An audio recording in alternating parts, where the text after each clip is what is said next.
अगर कोई magic sorcerer ने मेरा सर एक टेरिफाइंग लिजर्ड में बदल दिया होता तो मैं क्या करता। मुझे मार दिया गया होता और अपने पुराने आइडेंटिटी के बारे में मुझे कोई याद नहीं होता। लेकिन अपने मिस्ट्री को सॉल्व करने के लिए मुझे हेल के सोर्सरर से लड़ना पड़ता। मैं यहाँ ब्रेक डाउन करके बताने वाला हूँ कि डोरो हिडोरो में क्या गलत हुआ और क्या स्टेप लेना चाहिए था डिमंस और सोर्सरर्स को बीट करने के लिए। काइमन एक सटका हुआ बंदा है जिसका सिर मैजिकली एक लिजर्ड में बदल दिया गया है। फिलहाल अभी के लिए तो उसको यही लगता है। उसे इस जगह में मरने के लिए छोड़ दिया गया है और उसे ये याद नहीं कि वो कौन है और वो पहले कैसा दिखता था। अपने फ्रेंड निकाइडो के साथ वो उस सोर्सरर को ढूंढने का कोशिश कर रहा है जो उसके फेस बदलने के जिम्मेदार है। दोनों लो लेवल सोर्सरर सबको पकड़कर उनसे लड़कर बात निकलवाते हैं एंड सरप्राइजली काइमन मैजिक के लिए इम्यून है और आसानी से एक सोर्सरर को बीट कर लेता है। और ये दूसरा सोर्सरर जिसका की नाम था फुजीटा,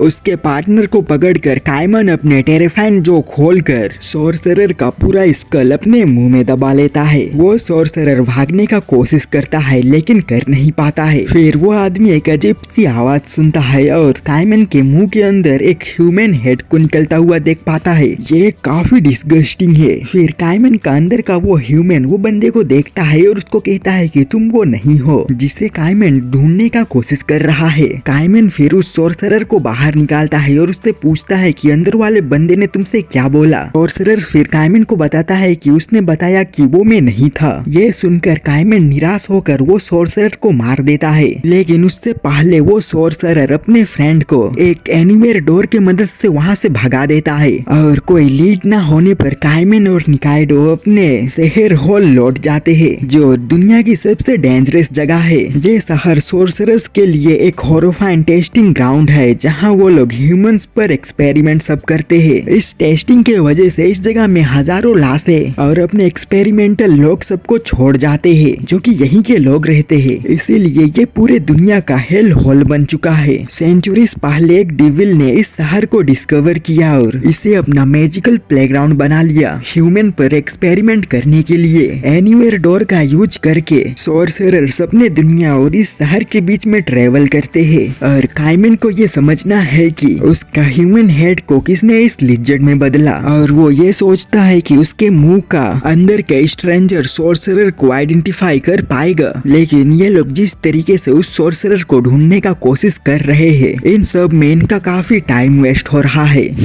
अगर मैं काइमन होता तो मैं इससे उल्टा काम करता और मैं ये समझने की कोशिश करता कि मैं कौन था। सबसे पहले अपने पास्ट हैबिट को आइडेंटिफाई करता। हॉल किटी एक लिटरली हेल हॉल है और सब लोग गरीबी में जीते हैं इंक्लूडिंग काइमन। ये फैक्ट कि गरीब है हमारे पास्ट का क्लूज दे सकते हैं और हम तो जानते ही है कि गरीब लोगों सबका दिमाग कुछ अलग तरीके से डेवलप होता है और वे अपने ही किसी स्ट्रेस में रहते हैं और स्ट्रेस के वजह से इन्हें कोई हैबिट होता होगा और काइमन का भी बुरी आदत जरूर से हो सकता है। इसीलिए सोर्सरर्स को रैंडमली हंट करने के वजह मैं पहले अपने नेचुरल हैबिट को समझने की कोशिश करता और उन हैबिट्स को फॉलो करता जो मुझे अपने पास्ट की ओर ले जाता। सोर्सरर्स को हंट जरूर करने जाता लेकिन अपनी आइडेंटिटी और हैबिट को समझना मेरा पहला स्टेप होना चाहिए था। अगर मुझे किसी चीज की तड़प होती जैसे कि बियर तो मैं उस जगह के अलग अलग बार में जाकर वहाँ के बियर सबको ट्राई करता कि कौन सा बियर मुझे ज्यादा पसंद आ रहा है। क्योंकि एक गरीब इंसान होने के नाते जो शायद दारू के शौकीन रहते हैं और अपने अंदर की बुरी आदतें छुपाते हैं, हो सकता है कि मेमोरी लूज होने से पहले मैं किसी बार में जाता हूँगा। बस लोगों से पूछने और अपने रेगुलर जगह को एक्सप्लोर करने से मैं अपने पास्ट के बारे में कुछ क्लूज इकट्ठे कर सकता हूँ। ये प्रोसेस स्लो है मानो, लेकिन ये मेरा साइकोलॉजिकल प्रोफाइल को समझने का पहला स्टेप होगा कि मैं मेमोरी लूज से पहले कौन था। काइमन इरिटेट होता है कि एक सोर्सरर उससे बचकर निकल गया लेकिन उसे अभी तक ये नहीं पता कि जल्द ही उसका सामना दुनिया के सबसे पावरफुल सोर्सरर्स और डेमोगोर्गन्स से होने वाला है। अगले दिन वो शहर के एक हॉस्पिटल में पार्ट टाइम जॉब करना शुरू करता है। ये डिसीजन थोड़ा अजीब लगता है लेकिन हॉस्पिटल एक ऐसा जगह है जहाँ मैजिकल विक्टिम रिकवर करने की कोशिश करते हैं। वहाँ वो पेशेंट से इंफॉर्मेशन गैदर करने की कोशिश करता है जो शायद उस सोर्सरर के बारे में जानते हो जो उसके हेड को लिजर्ड में बदलाने के जिम्मेदार है। लेकिन उस दिन कोई पेशेंट्स नहीं आते तो वो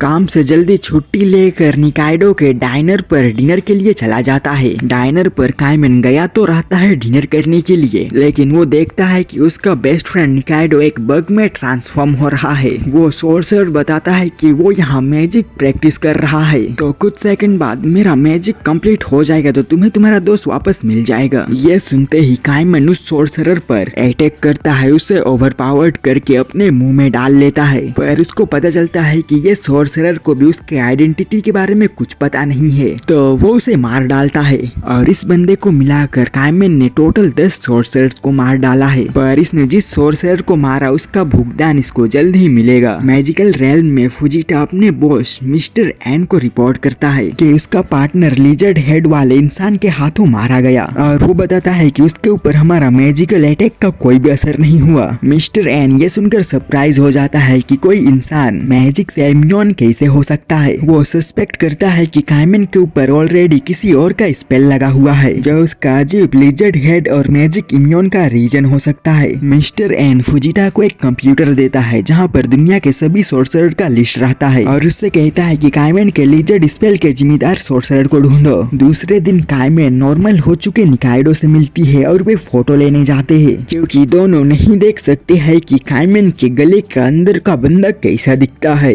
इसीलिए उन्होंने एक कैमरा उसके मुंह में डालकर एक फोटो चाहते हैं। कैमरा शॉप से फोटो लेते हुए वो देखने ही वाला होता है कि फोटो में क्या है, तभी एक सोर्सरर उन्हें दिखता है जो कि मैजिक डोर खोलने का कोशिश कर रहा होता है, लेकिन नहीं कर पाता। काइमन उस सोर्सरर का सामना करता है और कहता है 1 मिनट के लिए तुझे अपने गले के अंदर ले जाने दो। सोर्सरर रेसिस्ट करता है, लेकिन निकाइडो काइमन का मदद करता है और दोनों मिलकर उस सोर्सरर का मास्क को निकाल लेते हैं। मास्क के पीछे एक स्वीट टेरिफाइंग छोटी लड़की होती है। काइमन 1 सेकंड के लिए हेजिटेट करता है, लेकिन फिर वो कहता है चलो जो होगा देखा जाएगा, और वो उसे अपने मुंह में डाल लेता है। काइमन के मुंह के अंदर वाला बंदा फिर से आता है और रिवील करने वाला होता है कि क्या ये लड़की काइमन के लिजर्ड स्पेल के लिए जिम्मेदार है। लेकिन तभी पिनोकियो वापस आता है और लड़की को अपने मैजिकल डोर में खींच लेता है, जिससे उस छोटी लड़की का फेस चिट जाता है। अब ना काइमन उस सोर्सरर से कुछ पूछ पाता, ना ही उस फोटो के जरिए कुछ नतीजे निकाल भी नहीं सकता था। काइमन इस चीज से फ्रस्ट्रेट और सैड होकर डिसाइड करता है कि वो पूरे रात भर नशे कर अपना दुख मिटाने का कोशिश करेगा। दूसरे ओर मिस्टर एन अपने बेस्ट सोर्सरर्स बाउंटी हंटर सबको बुलाता है, जिसमें सीन नोई, पिनोकियो और एक मिस्टीरियस लड़की जो अब उनके साथ ही शामिल है। मिस्टर एन को पता चलता है कि उस लड़की का नाम इबेशु है। ये सब डिनर के लिए मिलते हैं और मिस्टर एन उन्हें उनकी अलग मिशन देता है। वो उन्हें काइमन और निकाइडो के बारे में बताता है जो कि मैजिक से इम्यून है। काइमन पिछले 2 सालों में काफी सारे सोर्सर सबको मार चुका है, इसीलिए अभी उसको रोकना जरूरी है। पर मिस्टर एन के वो दोनों बाउंटी हंटर इसको भी वही कमजोर टारगेट समझने का भूल करते हैं। अभी वो उन दोनों को बताता है कि इन्हें कमजोर समझने का भूल मत करो, ये काफी स्ट्रॉन्ग बंदे हैं जो कि ह्यूमन वर्ल्ड से बिलोंग करते हैं। ये सुनकर उनके अंदर एक्साइटमेंट बढ़ जाता है। इसी मीटिंग के बीच वो एबिसु का फेस को ठीक करता है और वो उन्हें बताता है कि इसको मेमोरी लूज का प्रॉब्लम हो चुका है, जो वक्त के साथ वापस आ जाएगा। मिस्टर एन उन्हें ये भी बताता है कि एबिसु के सोर्सरर फाइल में लिखा है कि वो लिजर्ड म्यूजिक जानता है, और अगर इसने काइमन के ऊपर मैजिक ना भी किया हो तो ये उस सोर्सरर का पता लगा सकता है जिसने ये काइमन के ऊपर वो मैजिक किया हो। इसीलिए वे उसे अपने साथ ले जाते हैं और विन का गैंग तैयार हो चुका है काइमन और निकाइडो को ढूंढकर मारने के लिए। दूसरी तरफ ह्यूमन वर्ल्ड में शहर अपना annual night of the living dead festival के लिए तैयार होता है। ये वो रात है जब मैजिक पोल्यूशन के वजह से मैजिक के विक्टिम जिंदा हो जाते हैं। इसी रात को मजेदार बनाने के लिए शहर ज़ॉम्बी मारने का कंपटीशन रखता है और ज्यादा से ज्यादा ज़ॉम्बी मारने वाले को प्राइज मिलता है। काइमन, उसका बॉस और निकाइडो सब इस इवेंट में शामिल होते हैं, क्योंकि निकाइडो को अपने रेस्टोरेंट के लिए एक मीट ग्राइंडर प्राइज में लेना चाहती है। आधी रात को साइलेंट बजता है और ज़ॉम्बी उठना शुरू करते हैं। सब जगह ज़ॉम्बी स्पॉन होता है और लोग उन्हें मारने लगते हैं।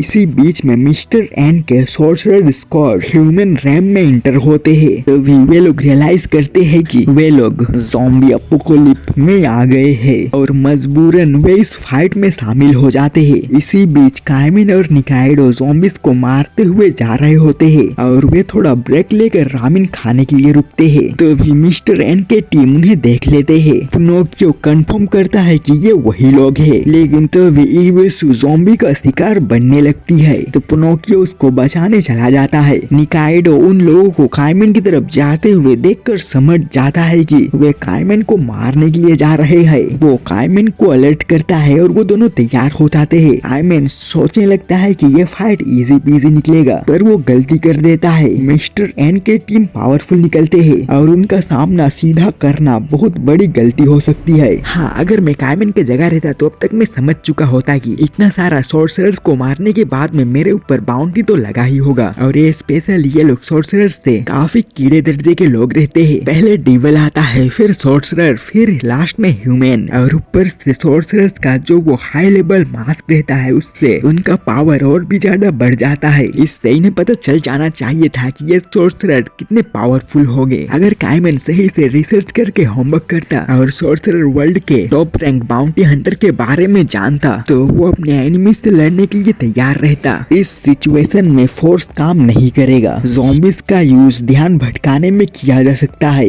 अगर मैं काइमन होता तो निकाइडो और मेरे बाकी लोगों को अलग अलग डायरेक्शन में भागने के लिए कहता और उन्हें ज़ॉम्बीज के टीम से भिड़ा देता। इससे उनका ध्यान भटक जाता और हमें भागने का एक मौका मिलता। पर और एक ऑप्शन में सोच सकता हूँ, मैं अपने आसपास एक स्नाइपर रखता ताकि अगर मैं क्लोज कॉम्बैट फाइट करता तो वो मुझे थोड़ा कवर करता और वो लोग एक ही टेक्टिक मेरे ऊपर बार बार यूज नहीं कर पाते। काइमन और निकाइडो की टीम इन सॉर्सरर्स के अगेंस्ट लड़ते हैं, लेकिन काइमन जल्दी समझ जाता है कि उनका ये ओपोनेंट दूसरे सॉर्सरर्स सबसे कुछ ज्यादा ही पावरफुल है। निकाइडो को हराकर गिरा दिया जाता है और काइमन के सर में चाकू घुसा दिया जाता है और उन्हें लगने लगता है कि वो बेहोश हो गया है। और इसी मूवमेंट का फायदा उठाकर काइमन उस सॉर्सरर को अपने मुंह में डाल लेता है। सीन देखता है कि काइमन के मुंह के अंदर और एक आदमी है जिसके आंखों पर क्रॉस बना हुआ है। वो कहता है कि सीन वो बंदा नहीं है जिसे तुम ढूंढ रहे हो, लेकिन उसी वक्त सीन काइमन का सर काट देता है। निकाइडो जो कि मरने का नाटक कर रही हुई होती है अचानक उठता है और काइमन को बचा लेती है। वो उसका कटा हुआ सर और बॉडी को उठाता है और एक मैजिकल डोर खोलता है जिससे उन सबको पता चलता है कि वो भी एक सॉर्सरर थी। दोनों डोर के इस्तेमाल से भाग जाते हैं। सीन रियलाइज करता है कि अभी तक काइमन मरा नहीं है और उसे मारने के लिए उन्हें उस सॉर्सरर को ढूंढना पड़ेगा जिसने काइमन के ऊपर वो मैजिक स्पेल किया हुआ है। कुछ दिन बाद काइमन हॉस्पिटल में उठता है और वो देख पाता है कि उसका सर मैजिकली ग्रो हो चुका हुआ रहता है। उसका बॉस काइमन को बताता है कि निकाइडो एक सॉर्सरर है, पर काइमन इस चीज को मजाक समझकर भरोसा नहीं करता है। बाद में काइमन निकाइडो के रेस्टोरेंट जाता है, तभी उसका बॉस उसका कटा हुआ सर लेकर उसके पास पहुंचता है और उन्हें एक क्रेजी आइडिया देता है कि वो लोग उस सर से जांच करे कि उन्हें उससे क्या पता चले। हॉस्पिटल में जब वो लोग काम कर रहे होते हैं तो अचानक वहाँ का पावर चला जाता है और तभी काइमन हेलुसिनेट करने लगता है। उसको एक अजीब इंसान दिखता है, लेकिन वो लोग देख पाते हैं कि काइमन का कटा हुआ सर गायब हो चुका हुआ रहता है। सीसीटीवी कैमरा फुटेज देखते वक्त उन्हें बस एक शैडो दिखाई पड़ता है और समझते हैं कि कोई उसका सिर को चुरा ले गया। दूसरे और मैजिकल रेल में मिस्टर एन सीन से डिटेल्स लेता है कि उसने उसके मुंह के अंदर क्या देखा। सीन बताता है कि उस आदमी के आंख पर क्रॉस बना हुआ था। मिस्टर एन एक आइडिया सोचता है और उन सबको एक सॉर्सरर फ्रेंड के पास ले जाता है जो कि एक तुर्की हेड सॉर्सरर था। ये सॉर्सरर एक लिविंग डॉल बनाता है जो कि ओरिजिनल इंसान का हैबिट को इमिटेट करता है।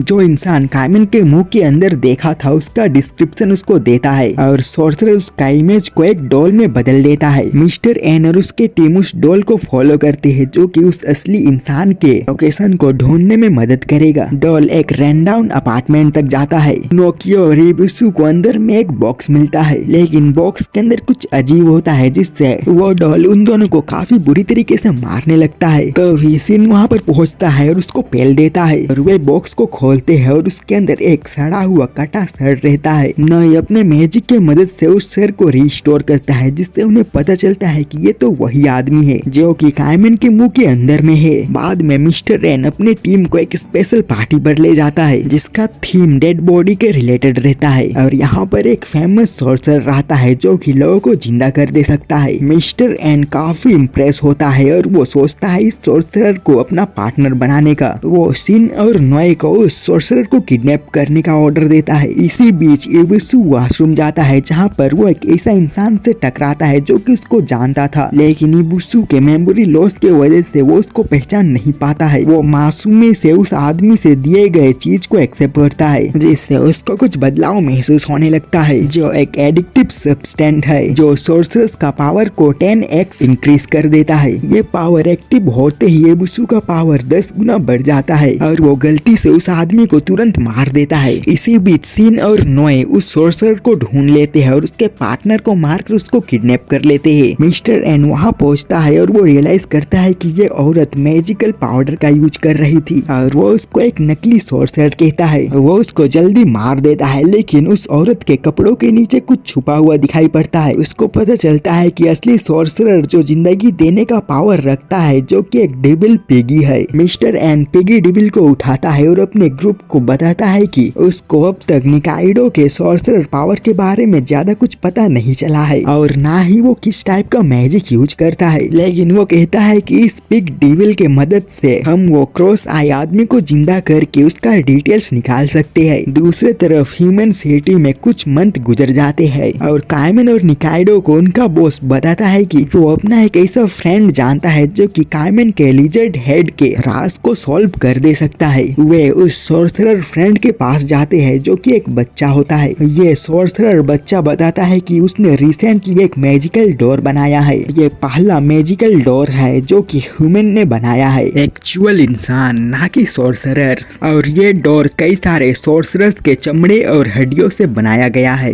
ये डोर काइमन और निकाइडो को मैजिकल रेल में ले जा सकता है, जहाँ वो उस सोर्सरर को ढूंढ सकते हैं जो कि काइमन को लिजर्ड हेड में बदलाया था। वे कुछ मास्क सब लगाकर मैजिकल रेल में इंटर करते हैं। काइमन को पता होता है कि वो जितने सोर्सरर्स को मार सकेगा उतना को मारेगा ताकि अपना टारगेट को पहचान सके, लेकिन निकाइडो जो कि समझदार है वो उसको समझाता है कि हमें लो प्रोफाइल रख कर सीक्रेटली किल करना चाहिए जिन पर उन्हें शक हो। काइमन ये कर सिचुएशन को और भी ज्यादा खराब कर दे सकता था। ये मैजिकल रेल्म है जहाँ पर सोर्सरर्स और डिबल रहते हैं। निकाइडो बिल्कुल सही है, उन्हें यहाँ लो प्रोफाइल ही रहना चाहिए। अगर मैं काइमन की जगह होता तो मैं सोर्सरर को अपने मुंह में दबाने से अच्छा उन्हें अपना फ्रेंड बनाने में ध्यान देता और एक बार में जाता जहाँ लोग अपना राज खोलते हैं और उनसे दोस्ती करता और वहाँ से इंफॉर्मेशन इकट्ठा करने का कोशिश करता। फिर मैं किसी ऐसे सोर्सरर को ढूंढता जो कि बढ़िया स्केच बना सकता हो। फिर मैं उसको किसी सुनसान जगह पर लेकर उसको अपने मुंह में घुसा लेता ताकि वो मेरे मुंह के अंदर का बंदे का स्केच बना सके। इस प्रोसेस में हम काइमन के अंदर का मुंह का बंदे का रियलिस्टिक फोटो बना सकते हैं, जिससे हमारा टाइम भी कम कंज्यूम होता। सिर्फ ये सोचना कि क्रॉस वाले बंदे को ढूंढना आसान हो एक गलत अप्रोच है, क्योंकि मैजिक रेल्म में बहुत से लोगों का फेस काफी वियर्ड है और वे सभी मास्क लगाए घूमते हैं, इसीलिए हमें और भी थोड़ा डिटेल्स में चाहिए होगा। फिर वे सिटी सेंटर जाने का डिसाइड करते हैं। निकाइडो सजेस्ट करता है कि उन्हें पहले उस बंदे को ढूंढना चाहिए जो काइमन ने एली में देखा था जब वो लिजर्ड बन रहा था। वे मैजिक कारपेट का राइड लेते हुए काइमन उसके ड्राइवर को अपने मुंह के अंदर घुसा लेता है और उसको पता लगता है कि वो ये बंदा नहीं है। वो ड्राइवर को मारते हुए उसका मैजिक कारपेट और हाउस की को चुरा लेता है। इसी बीच मिस्टर एन के हेडक्वार्टर में पिग डेविल के मदद से वो लोग उस हेड को जिंदा करते हैं और वो उन्हें अपना नाम बताता है। मिस्टर एन को पता चलता है कि ये एक सोर्सरर गैंग का बंदा है जिनके आंखों पर क्रॉस बना रहता है। वो फिर सीन और नोए को उस गैंग के लीडर को ढूंढने के लिए भेजता है। दूसरी तरफ काइमन और निकाइडो अपने क्लूज के पीछे लगते हैं, लेकिन इस प्रोसेस में काइमन फिर से एक ट्रबल में पड़ने लगता है। काइमन और निकाइडो थोड़े भूखे होते हैं तो एक सोर्सरर रेस्टोरेंट में रुकते हैं। निकाइडो वहाँ पर कुछ इंफॉर्मेशन इकट्ठा करने के लिए निकलती है और इस मैजिकल किटी के बारे में इरन से बात करना चाहती है, लेकिन रास्ते में वो एक डिविल से टकरा जाता है और वो उसको अपना बिजनेस कार्ड देता है। डाइनिंग रूम में काइमन बाथरूम के अंदर जाता है, लेकिन अचानक बेहोश हो जाता है और एक विजन देखता है। वो उस विजन में उस आदमी को देखता है जो कि उसके गले के अंदर में है और उसके कुछ पुराने यादें वापस आने लगती है। काइमन को उस आदमी का नाम भी पता चल जाता है जो कि उसके गले के अंदर में है। वो तुरंत निकाइडो के पास वापस जाता है उसको ये बताने के लिए और निकाइडो ये सुनकर तुरंत उसको बताता है कि वो एक क्रॉस आई वाले बंदे को यहाँ से निकलते हुए देखी थी, बिल्कुल वैसा है जैसे काइमन के गले वाले आदमी का है। वो उस आदमी का पीछा करते हैं, लेकिन जब वो एक बिल्डिंग में जाता है तो वे उसका ट्रेस खो जाते हैं। तब मिस्टर एन के लोग भी उस बिल्डिंग के अंदर जाते हैं। इन और नोए वहाँ एक मिनी गैंग लीडर से मिलते हैं और उससे उसके लीडर के बारे में पूछते हैं, लेकिन वो बंदा उन्हें कुछ भी बताने से मना कर देता है। इस पर सीन और नोए उस गैंग के सभी लोगों को ब्रूटली मार देते हैं। थोड़ी देर बाद काइमन और निकाइडो उस बिल्डिंग में आते हैं। वे देख पाते हैं कि सभी क्रॉस आई वाले बंदों को किसी ने मार दिया हुआ रहता है। काइमन निकाइडो से कहता है कि उसको अभी सब चीज याद आने लग रही है और उसको लगता है कि उन्हें अभी रीजू नाम का एक बंदे को ढूंढना होगा। काइमन और निकाइडो फिर उस जादुई कारपेट वाले आदमी के घर में जाते हैं जैसे कि उन्होंने पहले मारे थे और वहाँ पर अपना रात बिताते हैं। दूसरे दिन निकाइडो सजेस्ट करता है कि वो दोनों अलग अलग जाकर इंफॉर्मेशन ढूंढने का कोशिश करे जिससे वो लोग जल्दी से रीजू को ढूंढ पाए। काइमन टाउन में ही ढूंढने का डिसाइड करता है, वहीं निकाइडो टाउन के डीपेस्ट एरिया में जाकर ढूंढने का बात करती है। निकाइडो एक सोर्सरर पाउंड शॉप में जाता है और अपना मैजिक स्मोक वहाँ बेचती है। शॉपकीपर उससे कहती है कि ये स्मोक काफी प्योर है। तभी निकाइडो उसे और एक जार देती है जो उस सोर्सरर इबुसु का है जिसे वो पहले मिले थे। निकाइडो शॉपकीपर को मार देती है और उससे अपना मैजिक स्मोक वापस ले लेती है। अपना पावर का सभी सबूत मिटाकर वहाँ का केस लेकर निकल जाती है। के बाद वो अपने एक पुराने डेविल दोस्त से मिलता है जो कि उसको बताता है कि किसी को भी नहीं पता कि काइमन के ऊपर मैजिक स्पेल किसने किया है। निकाइडो फिर रीजू के बारे में उससे पूछता है और वो डेविल उसे बताता है कि रीजू फिलहाल मिस्टर एन के फोर्टेस में है। वो फिर क्रॉस आई ग्रुप के बारे में इंफॉर्मेशन लेती है और वो इससे ये समझती है कि ये एक ग्रुप है जो कि लो लेवल सॉर्सरर से बनी हुई है जो ढंग से मैजिक यूज कर नहीं पाते। डेविल फिर उससे कहता है कि अगर वो अपना सॉर्सरर पावर यूज करे तो ये मिस्ट्री वो जल्द ही सॉल्व कर सकती है, लेकिन निकाइडो मना कर देती है क्योंकि उसके पास्ट में ऐसा कुछ हुआ था उसके वजह से। डेविल उससे पूछता है कि वो काइमन के लिए इतना सब क्यों कर रही है और क्या वो उससे प्यार करती है। निकाइडो मना करती है लेकिन शायद वो करती है। डेविल फिर एक मैजिकल डोर बनाने का ऑफर देता है जो कि डायरेक्टली मिस्टर एन के मेंशन तक ले जाएगा। निकाइडो इस ऑफर को एक्सेप्ट करता है और रीजू को वहाँ से छुड़ाने का तैयारी करता है। अगर मैं निकाइडो के जगह होता तो मैं मिस्टर एन के फोर्ट्रेस में घुसकर रीजू को किडनैप करने के वजह उसके किसी अलग जगह इंटरसेप्ट करने के बारे में सोचता जहां वो अपने कंपाउंडर से बाहर हो। कंपाउंडर के अंदर घुसना बहुत ही रिस्की है क्योंकि वहाँ मल्टीपल सिक्योरिटी होने की संभावना है। उसके अलावा हमें फोर्ट्रेस के बारे में भी इतना नहीं पता और हमारे पास ज्यादा वक्त भी नहीं है। अगर मुझे रीजू को किडनैप करना होता तो मैं मिस्टर एन के हेडक्वार्टर के आसपास नजर रखता और उसके डेली रूटीन के पैटर्न को समझने का कोशिश करता। ये देखता कि वो कब और कहाँ जाता है, ये ज्यादा सेफ होता। अगर बेस के बाहर अभी रीजू को किडनैप करना पॉसिबल होता तो ये बेस्ट ऑप्शन होता और बेस पर अटैक करना एक लास्ट ऑप्शन रहता। दूसरी तरफ मिस्टर एन के हेडक्वार्टर में रीजू को एक रोबोटिक आयरन मैन टाइप का बॉडी दिया जाता है जो कि मैजिकल स्मोक से पावर्ड है। वो लोग इस बात का पता लगाने की कोशिश करते हैं कि उसके और उसके गैंग को किसने मारा और काइमन के अंदर का बंदे के अंदर उसका चेहरा क्या कर रहा है और एक गैंग मेंबर को वापस जिंदा किया जाता है। लेकिन रीजू बताता है कि उसको अभी भी अपने पास्ट के बारे में ज्यादा कुछ याद नहीं है,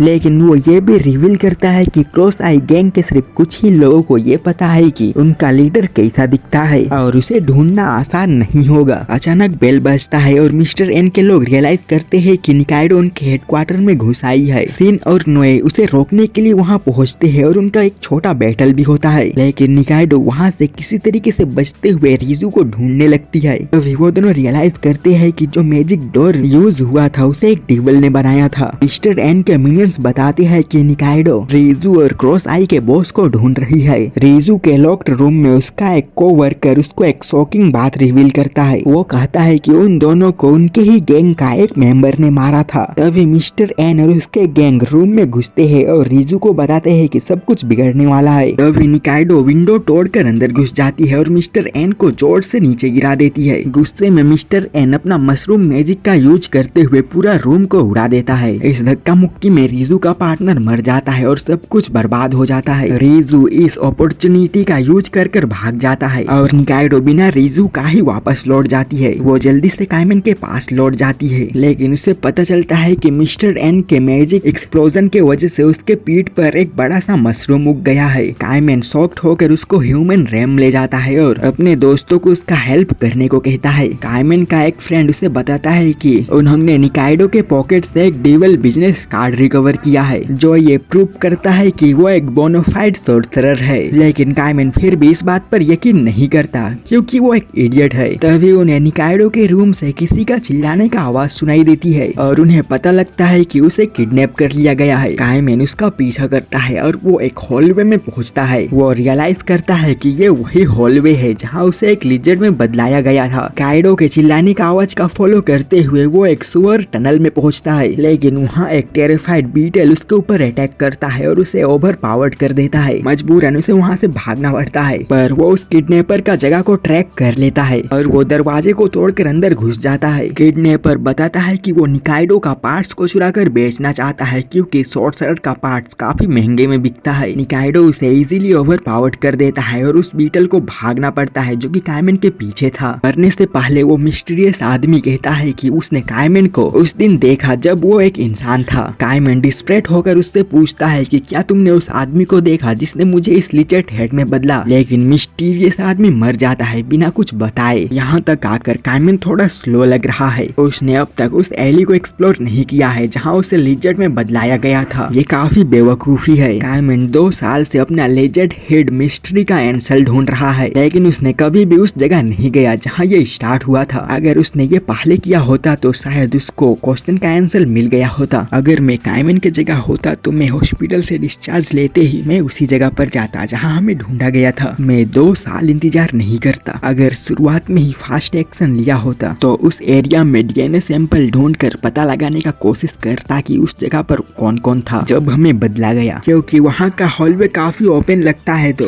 शायद से वहाँ का डीएनए भी जल्दी से खराब हो गया होगा। इसीलिए हमें तभी ही एक्शन लेना चाहिए था। अगले दिन मैजिकल रेल में मिस्टर एन अपने टीम को बताता है कि उनका एक स्मोक पाउंड शॉप डिस्ट्रॉय कर दिया गया, लेकिन उन्हें वहाँ 2 शॉकिंग चीज मिली। एक सोर्सर का ट्रेस जो कि टाइम कंट्रोल कर सकती है और इबेसु का स्मोक सैंपल। इबेसु का स्मोक का एनालाइज होता है उसका मैजिक को समझने के लिए, लेकिन जैसे ही मिस्टर एन के मिनियंस रिजल्ट लेकर आते हैं गलती से इबेसु का स्मोक को नोए के फेस के ऊपर लगा देते हैं, जिससे वो एक बड़ी सी लिजर्ड बन जाती है। दूसरी तरफ पिनोकियो अपने पार्टनर के डेथ के वजह से सैड है। ह्यूमन वर्ल्ड में जाने का प्लान बनाता है कायमन को मारने के लिए। इबेसु भी बिना किसी वजह के उसके साथ होता है। ह्यूमन के भेस में वे कायमन को ढूंढने लगते हैं। एक बेसबॉल टूर्नामेंट में भाग लेते हुए वे कायमन को देख पाते हैं। वे भी वो टूर्नामेंट में भाग लेते हैं कायमन को मारने के लिए। इस रात बेसबॉल टूर्नामेंट शुरू होता है और वे कायमन को मारने का प्लान शुरू करते हैं, लेकिन वे देख पाते हैं कि कायमन का टीम एक ज़ॉम्बी प्लेयर का यूज कर रहे हैं जो कि उसका पुराना पार्टनर था। बात से शॉक्ड होकर वो अपना प्लान चेंज करता है और अपने पार्टनर को वापस ले जाने का प्लान बनाता है। मैच के दौरान वो डिस्ट्रक्शन क्रिएट करता है और अपना मैजिक का यूज करते हुए एक तेज बॉल फेंकता है, लेकिन वो एक्सीडेंटली एक प्लेयर को इंजरी कर देता है। इस मौके का फायदा उठाकर वो अपना ज़ॉम्बी फ्रेंड को उठाता है और एबुसो के साथ भाग जाता है और किसी तरह मैजिक वर्ल्ड में वापस आता है। पास में ही नोए जो अब एक जायंट लिजर्ड बन चुकी है उस जगह पर केओस क्रिएट कर देती है। सेन उसे कंट्रोल कर लेता है लेकिन खुद काफी इंजर्ड हो जाता है। मिस्टर एन उन दोनों को अपना एक सीक्रेट जगह पर लेकर जाता है जहाँ एक और सोर्सर और उसका नंबर 1 फैन छोटो होता है। छोटा के पास एक ऐसा यूनिक मैजिक पावर है जो दूसरे सोर्सर के स्पेल को कर्स कर सकता है और वो नोए को क्योर कर देता है।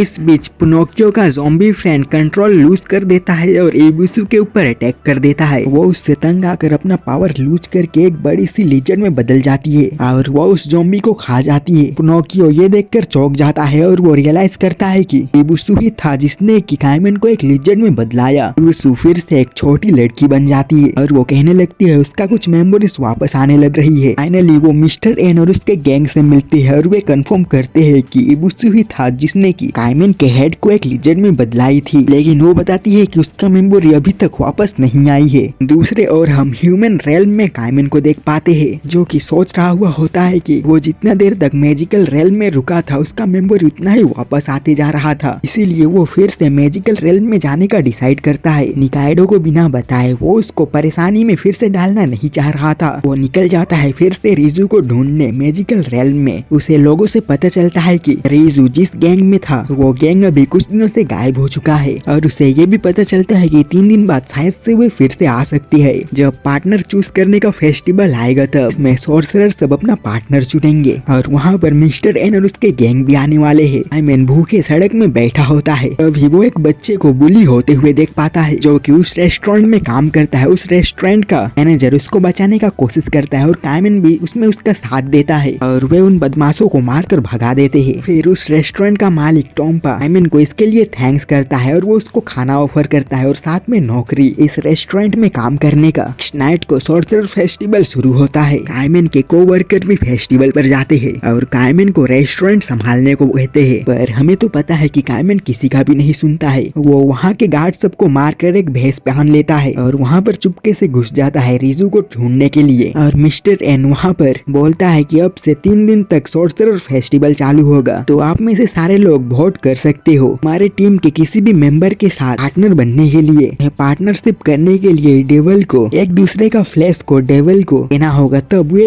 एक हो सकेंगे। और फेस्टिवल शुरू होता है और कंटेस्टेंट काफी जोरों शोरों से अपना पार्टनर ढूंढने जाते हैं। अनाउंसमेंट के बाद सीन बाथरूम से एक्सप्लोजन का आवाज सुन पाता है और वो वहाँ चेक के लिए जाता है और वो देख पाता है कि उसका पार्टनर नॉय मिसिंग है। वो स्लीपिंग इंजेक्शन से बार बार बचता है और रियलाइज करता है कि कुछ लोग उन्हें किडनैप करना चाह रहे हैं, क्योंकि वे उनसे ऑब्सेस्ड हो चुके हैं और वे उन्हें अपना पार्टनर बनाना चाह रहे हैं। और यही इम्पोर्टेंट नहीं है। एंड फाइनली उनके गिरफ्त में आ जाता है। साइमन रिजू को ढूंढ ही रहा होता है, तभी चंपा उसे पहचान जाता है और वे उससे आंसर चाहते हैं कि वो क्यों यहाँ पर है, पर उन्हें कायमन के लिए बुरा लगता है और वे उसे पैसा दे देते हैं ताकि वो कुछ खाना खरीद कर खा सके। तभी ये बंदा कायमन का खाना गिरा देता है, इससे कायमन का दिमाग खराब हो जाता है और ये वही बंदा रहता है जो कि सीन को पकड़ा हुआ था। कायमन गुस्से में आकर उन दोनों के ऊपर अटैक करता है, पर वे उसे ही पेल देते हैं। कायमन का बॉस ये देखता है और उन्हें मारने का डिसाइड करता है, पर वे बंदे वहाँ सोता हुआ सीन फेंक कर भाग जाते हैं और कायमन को अभी लगने लगता है कि वो कभी रिजू को ढूंढ ही नहीं पाएगा और वो फिर से रेस्टोरेंट की तरफ जाता है। रिजू भी सॉर्सरर फेस्टिवल तक पहुंच जाता है और उसका आयरन मैन सूट का धुआं खत्म हो जा रहा होता है, इसीलिए वो एक शॉप पर अपना धुआं को भरने के लिए जाता है ताकि वो फुल चार्ज होकर अपने गैंग मेंबर्स को ढूंढ सके। अभी वो उस जगह पर नॉय को देख पाता है, इसे वही लोग सब कैद कर रखे हुए थे। वो कुछ सोचे बगैर रिजू के ऊपर अपना मैजिक का स्पेल कर देती है। रिजू का साइबर बॉडी से ह्यूमन बॉडी बन जाता है और वो जल्दी से वहाँ से भाग जाता है और अब ये नॉर्मल हो चुका है। अब ये जाएगा अपने गैंग मेंबर्स के मर्डरर सबको ढूंढने। दूसरे दिन नॉय सिन को ढूंढ लेती है क्योंकि उस बस्ते के अंदर सो रहा था। मिस्टर एन भी उस पाउंड शॉप का कैमरा फुटेज देखता है, जिससे उसको पता चलता है कि निकाइडो के पास टाइम कंट्रोल करने का पावर है और वो जल्दी से उसे कैप्चर करने का प्लान बनाता है। वो एक वुडू डॉल बनाता है और उसके अंदर मशरूम घुसाता है, जिससे ह्यूमन रेल में जो निकाइडो थी उसके पेट से मशरूम उगने लगती है और उसको काफी दर्द हो रही होती है और वो मशरूम ग्रो होते ही जा रही होती है और वो उसके पेट से निकल जाता है। और उसके फ्रेंड्स सब ये देखकर काफी घबरा चुके हुए थे। वो मशरूम मैन फिर इस बंदे को मार देता है। फिर उसके फ्रेंड्स सब जल्दी से निकाइडो को उठाकर उसके रूम पर आकर छिप जाते हैं। निकाइडो फिर अपना पुराना मास्क को लेने के लिए ऊपर जाती है, जिसे कि उसका डेविल फ्रेंड ने दिया था, जो कि उसका डेविल पावर को इनहेंस कर देती है और वो अपना रूल को ब्रेक करके वो मशरूम गाय को टपका देती है। तभी उस मॉन्स्टर का खून चारों ओर बिखरने लगता है, जिससे एक मैजिकल डोर बनता है और वे मैजिकल रेल्म में गिर जाते हैं मिस्टर एन के ठीक सामने और वो निकाइडो से बात करने लगता है। तभी वहाँ पर चिदारुमा नाम का एक डेविल आता है, जो कि सबसे पावरफुल डेविल है, जो कि इस जगह का रूलर भी है। मिस्टर एन ये देखकर चौंक जाता है क्योंकि वो डेविल किसी के भी यहाँ विजिट नहीं करता है। चिदारुमा कहता है, मैं यहाँ पर निकाइडो को अपना बिजनेस कार्ड देने आया हूँ, मैंने आज तक इसके जैसा सोर्सरर नहीं देखा है। और कहता है हाँ, ये टाइम को कंट्रोल कर सकता है क्योंकि इसे सबसे ज्यादा पावरफुल सोर्सरर बनाती है। मिस्टर एन अब उसे जबरदस्ती अपना पार्टनर बनाना चाह रहा है और वे जल्दी से पार्टनर रिचुअल शुरू करते हैं। सिन और नॉय अपना पार्टनरशिप पूरा करते हैं और वे फोर्सफुली उन दोनों का फ्लैश को एक दूसरे से एक्सचेंज करते हैं, जिससे निकाइडो मिस्टर एन का हर बात मान सके। वे उस बच्चे को भी कैद कर रखे हुए थे बाद में उसका यूज करने के लिए। कायमन एक बुरा सपना देखकर जाग जाता है और वो बाहर हवे खाने के लिए निकलता है। तभी टाम्पा वहाँ पर आकर पूछता है, तुम क्यों मैजिकल रेल में आए हो? और वो उसको कहता है कि मैं रिजू को ढूंढने में तुम्हारी मदद करूंगा। और वो उसको अपना एक कस्टमर के बारे में बताता है, जिसका की आंख में वैसा एक क्रॉस बना हुआ है, जिसको की कल वो डिलीवरी देने जाने वाला है। दूसरे दिन कायमन के गैंग उससे इंफॉर्मेशन लेने के लिए जाते हैं। तभी उन्हें पता चलता है कि आज इसको एग्जीक्यूट करने वाले हैं और ये आज का इसका लास्ट खाना होगा। कायमन फिर तभी उसको अपने मुंह के अंदर ले लेता है और तभी वो बंदा उसके अंदर रिजू को देख पाता है, जिससे वो शॉक में पड़ जाता है। पर कायमन उससे कुछ पूछ पाता और तभी डेविल उसको ले जाता है और वो बता नहीं पाता है कि उनका रियल बॉस कौन था। तभी वहाँ पर निकाइडो का फ्रेंड डेविल वहाँ पर पहुँच जाता है और वो उसे निकाइडो के हालत के बारे में बताता है कि वो मैजिकल रेल में काफी बड़े खतरे में है और वो ये कहकर गायब हो जाता है। काइमन फिर अपना न्यू मिशन पर जाने के लिए रेडी होता है निकाइडो को बचाने का। ओम्पा फिर काइमन को बताने वाला है कि कल वो मिस्टर एन के यहाँ जाने वाला है पाई कंपटीशन पर, इसे मिस्टर एन खुद जज करने वाला है। दूसरी तरफ मिस्टर एन के हेडक्वार्टर पर शिदारुमा निकाइडो से बात करने आया हुआ था और वो बताता है कि ये सोर्सरर मास्क उसने पहले भी देख रखा था और उसको लगता है कि निकाइडो उस डेविल के साथ कनेक्ट है। दूसरे और पिनोकियो रो रहा हुआ होता है अपने पार्टनर के डेथ पे।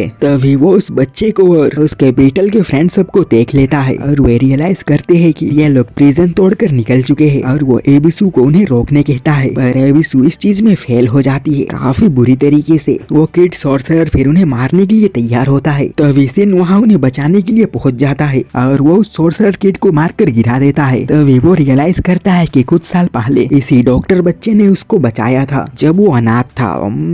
इम्पोर्टेंट नहीं है। सेन फिर उन्हें नहीं मारो बोलता है और वो बीटल को भी वे फ्रेंड बन सकते हैं। वो बच्चा फिर उसको कहता है कि हम लोग निकाइडो को यहाँ पर बचाने के लिए आए हैं। सेन फिर उन्हें समझाता है कि ये काफी डेंजरस है, तुम सबको ह्यूमन रैम पर वापस लौट जाना चाहिए। पर वो बच्चा उन्हें कन्विंस करने लगता है कि उन्हें निकाइडो को उनसे बचाना चाहिए। मिस्टर एन के हेडक्वार्टर में चोटो निकाइडो को मिस्टर एन का डॉक्यूमेंट्री वॉच करने को कहती है कि कैसे उसने अपने पार्टनर के साथ रहकर सब कुछ सीखा जो कि मिस्टर एन था। कमेंट्री देखने के बाद में निकाइडो को मिस्टर एन के बारे में और भी काफी कुछ जानकारी मिलता है। स्टोरी में मिस्टर एन के गैंग मेंबर्स को कोई मार रहा हुआ होता है और सिन और नोए भी उसको डिफीट नहीं कर पा रहे होते हैं और उस बंदे की आंख में क्रॉस था। मिस्टर एन फिर खुद वहाँ पर जाता है उसे रोकने के लिए। वो अपना मैजिक का यूज करता है और उसको लगता है कि वो उसको मार दिया, पर वो देख पाता है उसको एक मैजिकल डोर से भागते हुए बिना उसके सिर के। फिर रियल मिस्टर एन रूम में एंटर करता है और वो निकाइडो से टाइम कंट्रोल पावर का यूज करने को कहता है ताकि वो फिर से उस समय पर वापस जा सके और उस मिस्ट्री मैन को मार सके। निकाइडो को यह स्टोरी थोड़ा जानी पहचानी लगती है और यह स्टोरी थोड़ी कनेक्ट भी हो रही थी काइमन से। काइमन के रेस्टोरेंट ग्रुप उस जगह पर घुस आते हैं और वो अपने बूट स्टॉल भी वहाँ पर लगाते हैं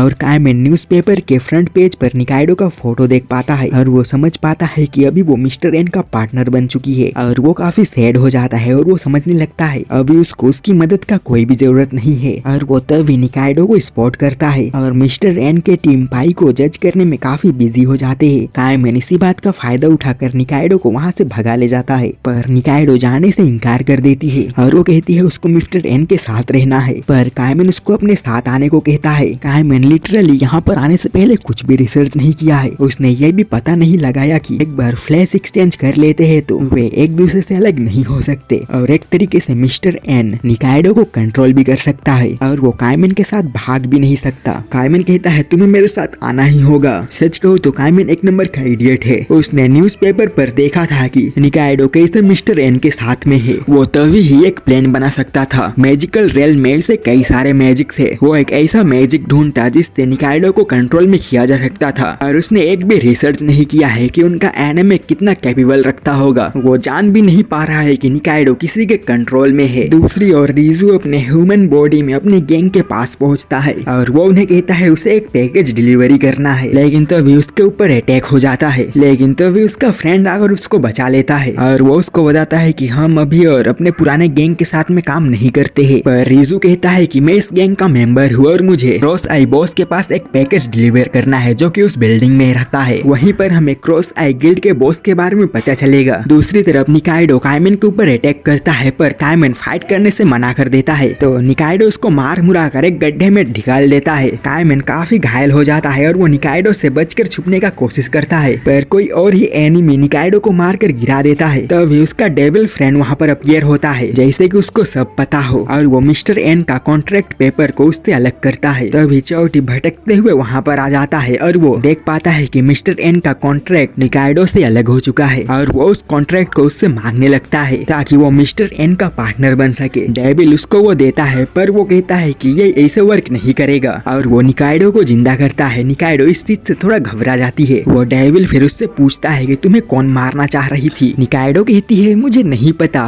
पर वो शायद से यहीं पर कहीं होगी। उसका डेविल फ्रेंड फिर उसको और भी बैड न्यूज देता है कि अगर वो मिस्टर एन को खत्म नहीं करेगी तो वो खत्म हो जाएंगी। या दूसरा रास्ता है चिदोरुमा को पार्टनर डील को कैंसिल करने बोलने वाला, पर अगर मिस्टर एन उसको फिर से देखेगा तो उसके अंदर उसका कॉन्ट्रैक्ट फिर से आ जाएगा। इसीलिए उसको मिस्टर एन से कितना दूर हो सके उतना दूर भाग जाना चाहिए और वेट करना चाहिए नेक्स्ट ब्लू नाइट का। तभी वे काइमन को छुपा हुआ देख पाते हैं, पर काइमन निकाइडो को अपने मुंह के अंदर दबा लेता है और उसका मुंह का अंदर का आदमी फिर से कहता है कि तुम वो नहीं हो। निकाइडो काइमन के मुंह के अंदर का बंदे को देखकर घबरा जाती है, क्योंकि ये और कोई नहीं काइमन रहता है, और सोचने लगती है रिजू तो वो नहीं है जिसने काइमन के ऊपर ये लिजर्ड स्पेल यूज किया है। और उसका डेविल फ्रेंड फिर उसको रिजू का पता बताता है कि वो आउटसाइड है इस विलेज का। तभी मिस्टर एन इस एरिया में इंटर मारता है और वो देख पाता है कि निकाइडो मिसिंग है, और वो निकाइडो को अपना मैजिक का यूज करके बुलाने लगता है। तभी उसका डेविल फ्रेंड को एक काफी बेहतरीन आइडिया आता है। वो चौटा को निकाइडो के रूप में बदला देता है, जिससे वो काफी खुश हो जाता है और निकाइडो मिस्टर एन के पास वापस लौट जाती है, जो कि चौटा होता है। और दूसरी ओर रियल निकाइडो और काइमन वहाँ से स्केप करते हैं। वे काफी दूर निकल जाते हैं उस सिटी से, और वे दोनों अभी के लिए बच जाते हैं। और वे प्लान के बारे में डिस्कस करते हैं कि वे रिजू को ढूंढे और अपना लिजर्ड हेड मिस्ट्री को सॉल्व करे। और यहीं पर इसका सीजन 1 का एंडिंग होता है। कमेंट पर जरूर बताना कि आपको ये वीडियो कैसा लगा। और मैं देख पा रहा हूँ कि वीडियो काफी लंबा हो चुका है, तो मैं चला कुछ क्रिंज एनिमे देखने। आप लोग भी वीडियो को लाइक कर देना और मेरे चैनल को सब्सक्राइब मार देना। बाय।